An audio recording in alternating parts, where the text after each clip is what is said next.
have to have a framework to understand who I am, how I fit into the world, and I'm going to use things like meaning. I'm going to prioritize what sorts of things are going to get me the end goals, and I'm going to see those as being more salient than other things. I'm going to see my relationships as being particularly important to me. And overall, I have a framework to organize my world in a way that makes sense to me, and so that the kinds of things that I'm doing feel good and that I want to continue doing them. Sometimes there's some conflict between kind of my worldview and what's happening around me, and I have to have some sort of a system for being able to manage that. So if there's things going on that are in conflict with what it is that I need to do, I have to be able to deal with that, because otherwise, if things were in conflict with my meaning, my sense of who I am, and what's important and what I need to do next, I might end up just freezing up and not being able to function. And so we have ways of adapting to this to prevent that from happening, because organisms that freeze up and stop functioning are not able to survive long enough to reproduce, and they're not able to survive long enough to rear their offspring. And as a result of that, it's not very good for their species. And so we have workarounds. And because we're different from the lizards, we can do this. And to understand how this works, I'm going to take us to a guy named Sigmund Freud. Now, Sigmund Freud came up with a lot of interesting things, and so not everybody really always agrees with some of what he came up with. Like, he came up with certain kinds of envy that some people find offensive, and perhaps rightfully so.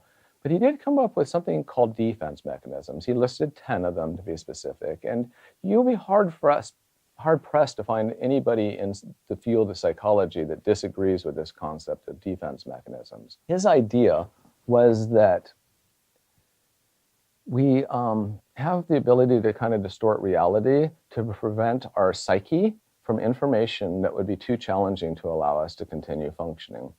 And a few of these, and addiction uses this circuitry, the ability to distort reality so that I can continue to function. It brings this on as part of the circuitry that kind of keeps this thing in place. If I find myself going to Cinnabon instead of meeting with my friend repeatedly, then I'm sitting there with this discrepancy between what I thought was important and what my actions are. I'm going to have to find some resolution for that, or else I'm going to kind of go nuts, especially if I regularly find myself doing this. So these defense mechanisms that are there naturally in all human beings that allow us to distort reality to kind of adjust things enough to be able to kind of continue functioning get brought online. 3 that are particularly useful in addiction are going to be rationalization. If you had my problems, you'd be doing this too. A projection. You need to look at you. You're the one with a problem. Rationalization, projection, denial. I don't have a problem. I have a job. People with jobs obviously can't be addicts, alcoholics, etc., because those people are bums. And this denial system that would come in place, and these are helpful, that allow me to kind of reorient. Therefore, I can say that and then I'm going to maybe come up with some sort of a distortion as to why, in this particular case, Cinnabon was okay, because of whatever rationalization I'm going to create around that. And you're supposed to understand Mr. or Mrs. person who had an appointment with me at the store down the way, and I go on about my business, and that this system keeps me from going nuts, and it keeps me functioning. And it's this very human function that is what I call the crowning jewel in addiction. It's the ability to distort reality, to continue my substance use, to keep my world intact. And the further into this addictive process an individual goes, the more things that come into conflict with kind of their worldview and reality, and that there's this ongoing disruption and distortion of reality, if you will, in order to kind of make room for it so that they can continue functioning. And so these systems that are very, very adaptive for human beings are the exact same systems that become brought online in this phenomenon that we call addiction.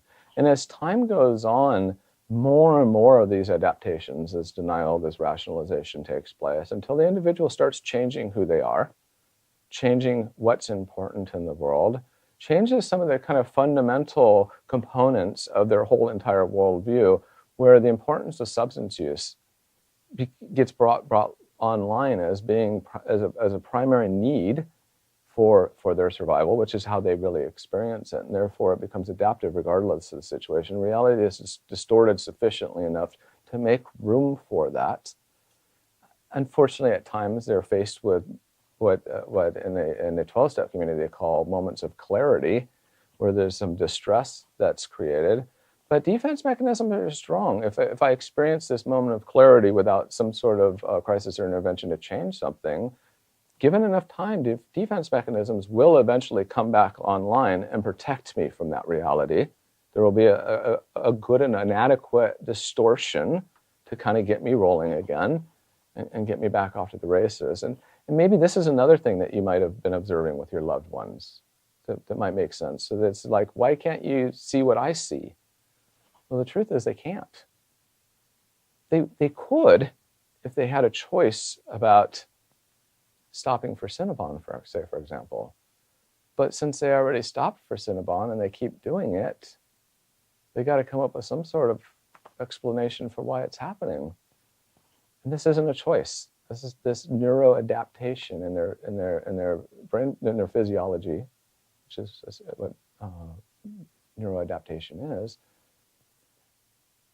has changed them. They no longer get the choice of whether or not they're going to stop for Cinnabon. They can't even prioritize in that moment that it's necessarily any different than any of the other choices, because they've been impaired in that way. They perceive it as being way more pleasurable than it is. And the really interesting thing about it is because they continually get this reward, they probably don't even find stopping for Cinnabon that pleasurable anymore. That they just do it, and it doesn't give them anywhere near the amount of pleasure that it once did. But the memory of that pleasure will keep them going back to it as if it's going to this time over and over and over again. And the more that they do this, the more that their ability to adequately prioritize what's more important becomes more and more impaired as time goes on. The ability to distort reality is something that's learned in a profound way, arguably a permanent way.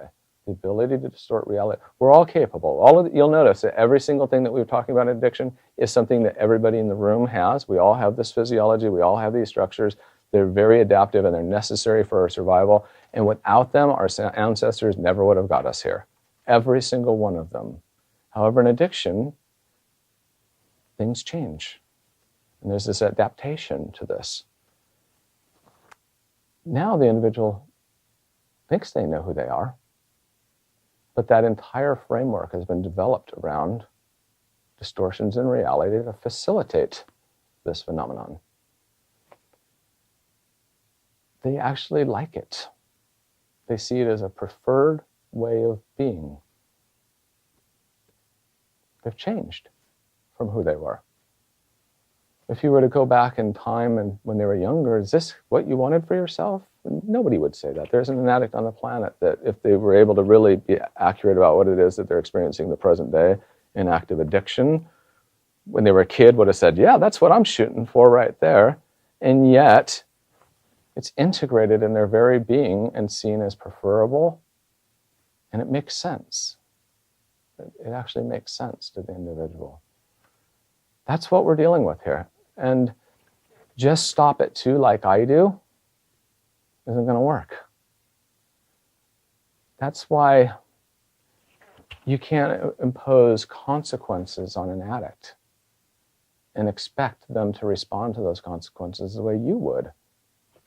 Their brain isn't seeing it that way. Eventually, their brain isn't going to be able to see your consequence, your imposed consequences, any more salient than the reward. And in fact, really, the reward is so strong in this individual, it's probably going to win out in that fight. And it doesn't have to win out like best 2 out of 3, best 3 out of 5. One time gets the ball rolling again. Because once the individual has gotten reward, the impulse to continue seeking that reward is going to be strong and ongoing.